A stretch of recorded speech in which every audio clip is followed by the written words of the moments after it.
Other than the PBR World Finals in Las Vegas, the American Heritage is the biggest event throughout the regular season tour.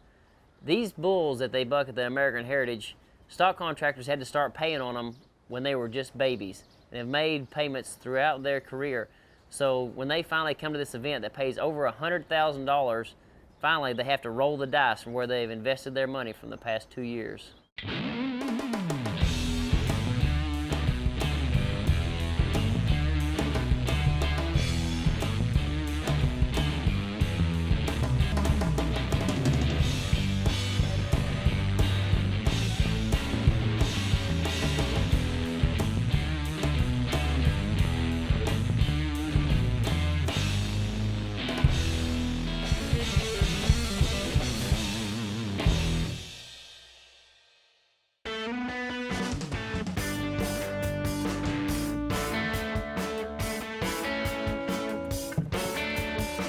So this is my Heritage calf. Come on, baby.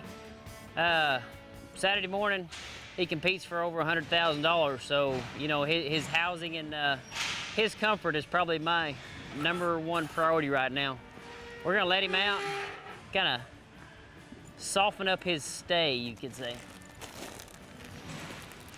The Futurities are judged by, you know, quarter points and 6 judges. So sometimes I think the difference in him is having a good meal and a good night's stay. So we're gonna do what we can to make everything right for the bull. About every town you go to, there's like a little bit of different taste in water. Sometimes it takes a day or two to kind of get them adapted. You can tell, like from the house, you know, we live on well water, so when you come here, it's kind of got a chlorine smell to it. Bulls might not drink so good the first day, but it's 96 degrees like today, I'm pretty sure he's gonna drink.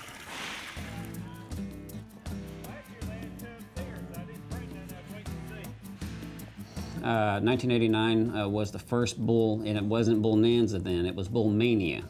And then after a 2-year run as Bull Mania, it got renamed to Bull Nanza, and then of course from there it had a 15-year run of Bull Nanza events across the country. Of course, not only here at the Lazy E, but we did Oklahoma City downtown.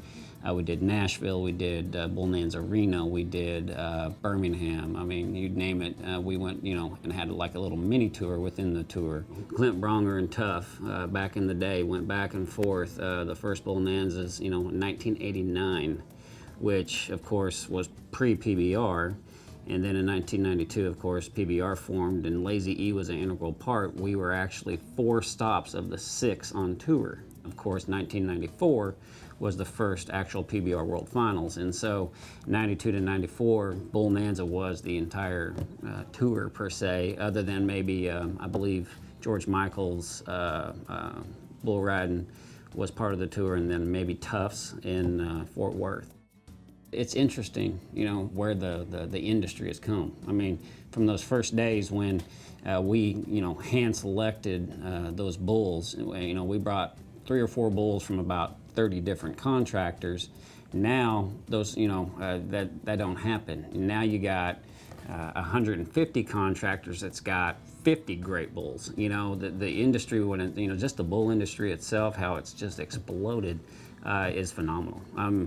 It's great. There's actually too many good bucking bulls. I mean, all being said and done, but it's really interesting the way the industry has just exploded. This is year 2 for us with the American Heritage, and the caliber of bulls, untouchable. And so, and then the purse is just phenomenal.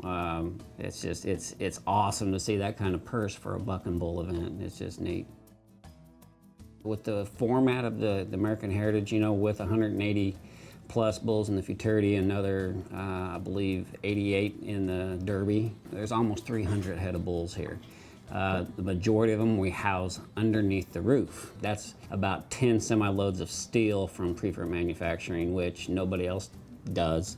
Nobody else has the room to have, air conditioned for the bulls in mid-June, as it is right now. So they can buck and and not be out in the sweltering heat. And so And then just the setup and to have the watering system and all the little things, of course, that makes an event work. Yeah, we're very prideful in it, and we like to think that, we do it the best. I know there's other places out there, but, damn sure when you come here, we're going to try our hardest. This is really the culmination of planned matings between bulls and cows that people have spent years on. They take their cow and breed it to a certain bull because they believe they're going to get a desired response. Let's say I use that term, a desired response. That's what they're thinking about. And then this little old baby calf hits the ground, and if it's a bull, when it's a few months old, they got to send their very first payment in to enter this American Heritage Futurity. So they send their payment in, and a couple years ago they sent in over 600 of those. And then as the calf progresses and grows and gets bigger and looks good, then they got to make another payment, and then they're called sustaining payments, and they go all the way through, and there's calves drop out. So it went from 600, it dropped down to 300, then it dropped down to 200. And as you look over this big expanse of the arena here, there's 158 of these Futurity calves here that have paid every bit. They've paid a $1,500 entry fee from the time they were born up till now, and they're competing for a purse of over $400,000. The winner's going to take home in the 90s, somewhere in the 90s, and the prestige of being the breeder of the year. I mean, this is people that this is what they do. They do these and they see their rewards. And our goal at the ABBI, American Bucking Bull Incorporated, is to prove parentage. Now we have a partner. The PBR owns half of us, and the professional bull riders, that's the elite group of bull riders. If you're going to have an elite group of bucking bulls, you have to pair them against an elite group of bull riders. That's why that marriage works so well with us. We get to buck them about a half a dozen times at their events. We take them to their world finals. That's where we crown our $200,000 to $250,000 a year champion.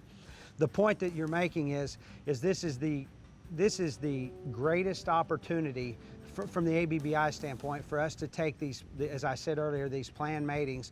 We have a database where we take the parentage, we keep it, we store it, we save it, and then if you say that your calf is you've got a calf out of Bell's Blue, you'll remember that bull, he was one of our top bulls.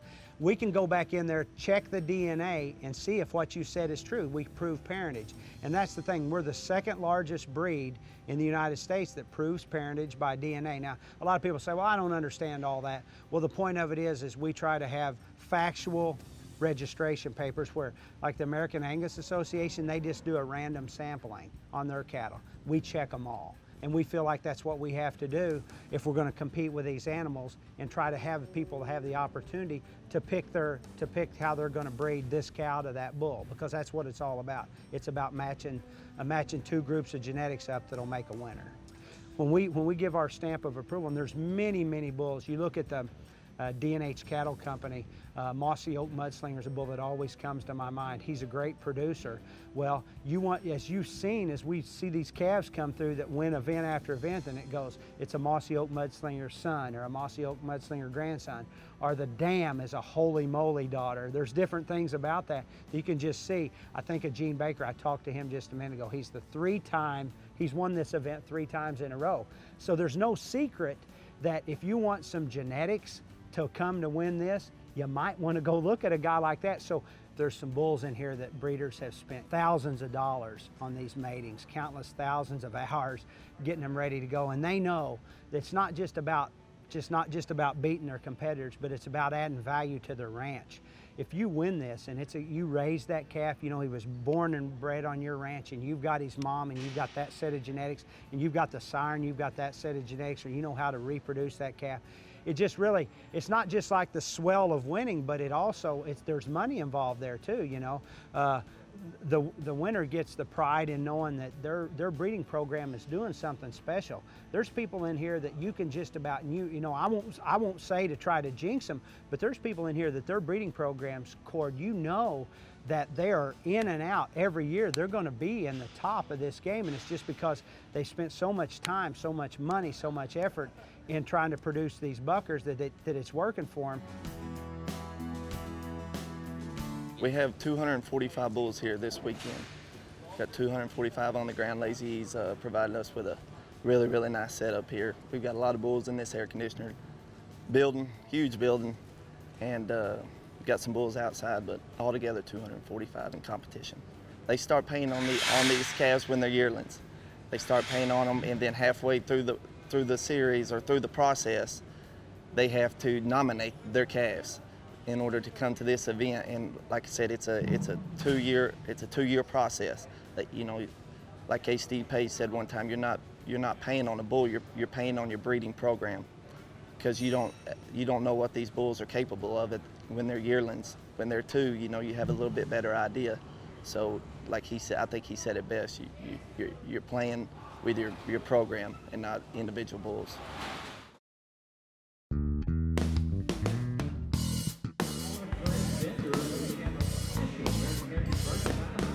Like slow motion.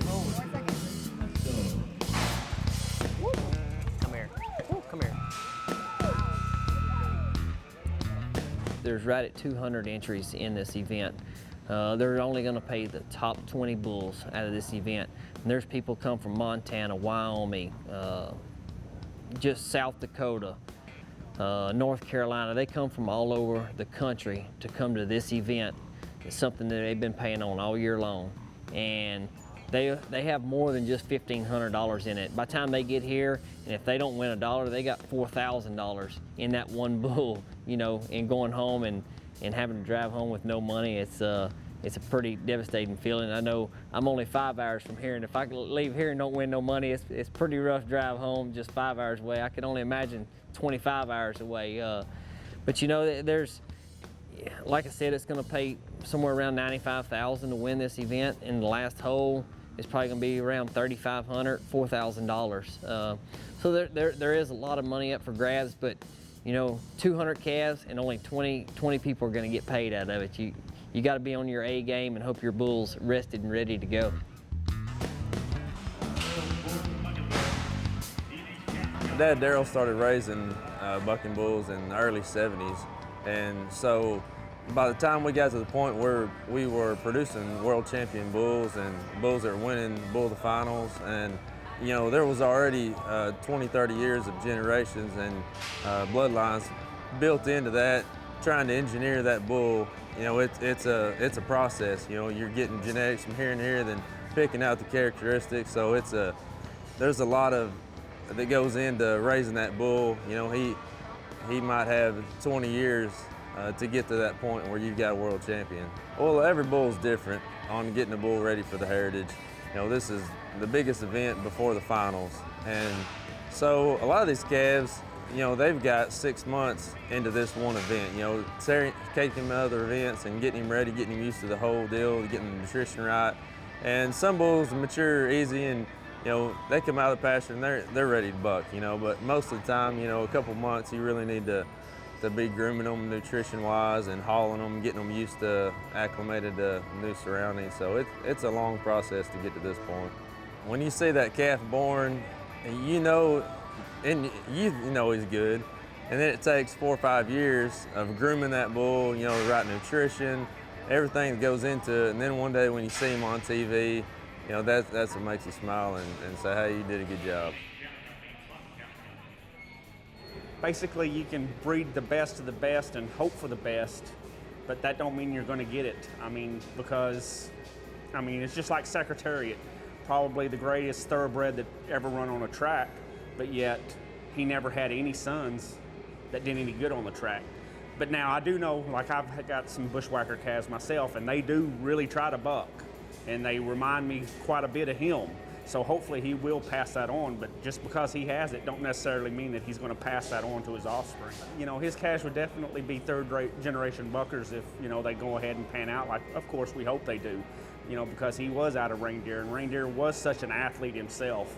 But, you know, I think the difference between Reindeer and Bushwhacker is Bushwhacker has a brain to where I don't think Reindeer had much of a brain. Like you were talking about before, you know, Bushwhacker's a really highly intelligent animal, and he is waiting and trying to figure out them first 2 or 3 jumps what he's fixing to do. He's trying to feel for that cowboy. I really think that he's trying to feel for him, and he's trying to find his weakness and figure out which way he may be leaning a little bit more to one side or the other. And I wouldn't be so sure if half the time he don't know which hand them guys ride with, and he's going away from them.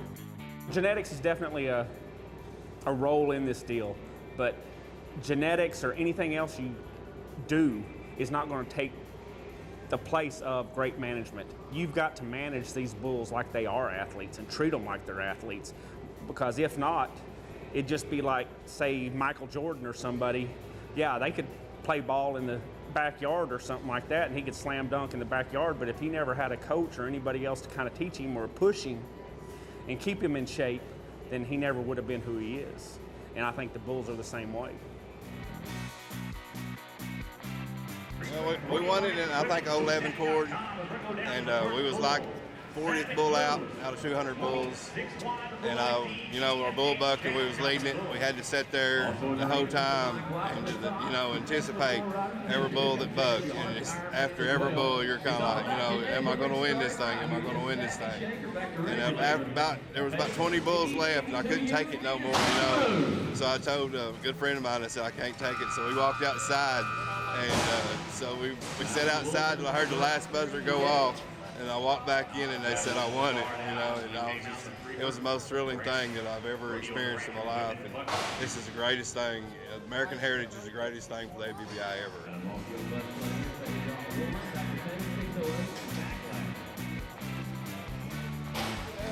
Get up, get up.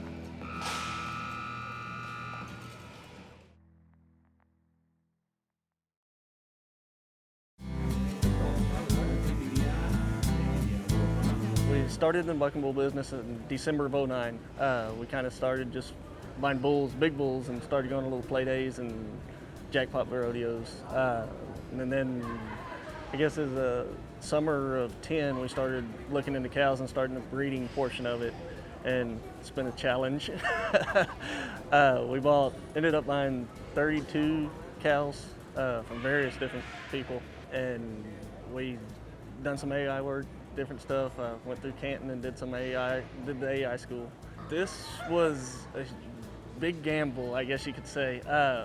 We had 6 bull calves in 2010, and we took them as 6-month-old and kind of bucked them, see what they did. And my son named Chunky Monkey, and then Joe Blow, my father-in-law, named, and they were kind of the best 2 of them all, so that's who got the spots. And we've been paying the entry fees and coming here. We didn't expect to place this high. When we bucked them at 6 months and we paid the first entry fee, it was more my wife and kids, because he jumped up in the air, kind of sprawled out and landed flat on his belly. And but he had something. It was just something there. And then my father-in-law, he had a dream of naming the bull Joe Blow, so we named him Joe Blow. We bucked him 3 or 4 times since then, and he just had something. This last time we bucked him, he didn't do well, and so I was nervous, but we'd already paid all but the last payment, so we threw it all in the bucket on these 2 bulls to come up here and make the 8.5-hour drive and throw the gamble out there and see if we can win something. Here at the American Heritage, as a judge, we're looking at a bull that has the most complete combination of the 5 criteria. The 5 criteria are buck, which is how high in the front end, high off the ground the front end comes; kick, which is amount of kick and the extension of the back legs; spin, which is, you know, the direction change, whether it's both ways or one way. The difficulty is, in our opinion, how hard that bull would be to ride if it had an actual rider on it; and intensity, which I like to call, you know, just how much they really put into how hard they're bucking. Me as a judge, I'm going to look for the one that something really stands out, which it may be an exceptional amount of kick or an exceptional amount of buck, whereas all the other ones have all those criteria, just not to that level. Usually the winner or the top 2 or 3 bulls will separate themselves from the field by being really exceptional in 1 or 2 of those criteria and showing themselves above the rest. The scoring system is 1 to 25 with quarter points. You could have a bull that could be 15 1/4 up to a bull that's 24 3/4, and if it's the perfect bucking bull, which is what they're all striving for, it could be a 25. So that's what a judge, we're looking for something that gets as close as he can, because nothing would be greater than to put a 24 1/2 or a 25 out there on an animal. First thing I want to do is congratulate each of you guys, for sure. Congratulations, congratulations. I know that y'all had 2 congratulations as well. Congratulations, good name too. That's pretty neat that now the whole world knows Joe Blow. And that was the funny thing. This is the first year that they've done this statue, and a $5,000 statue, and for me, it's going to be the Joe Blow statue for now, because nobody knows what this bull is. There's not a name on it. I guess we watched y'all set, you know, front and center at the 50-yard line through 90 something head of calves today, sweating it. Yes. Kind of walk us through that and what it feels like to finally say, I am the champion. There's no words. I got 92,000 words for sure, but I mean, we sat there last night, going through the day's bucking order, going, okay, which bulls do we need to watch? Which bulls do we need to watch? And then I'm sure everybody else did that too, and who would have thought Joe Blow? You Would've know, I mean, it held was it not this long. the thing, and that proves that it can be anybody.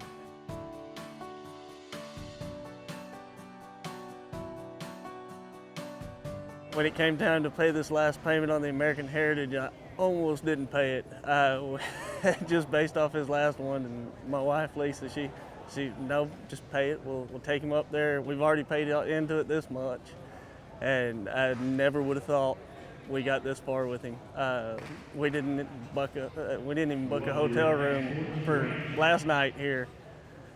When we got into the bucking bull business, I was thinking it was going to be 10 to 12 years before we ever won a big check. And you got to put your time in and do the groundwork for anything, and that's kind of where we'd focused. And like I said, this kind of makes all them lonesome trips with no paycheck on the way home, them long drive homes, worth it.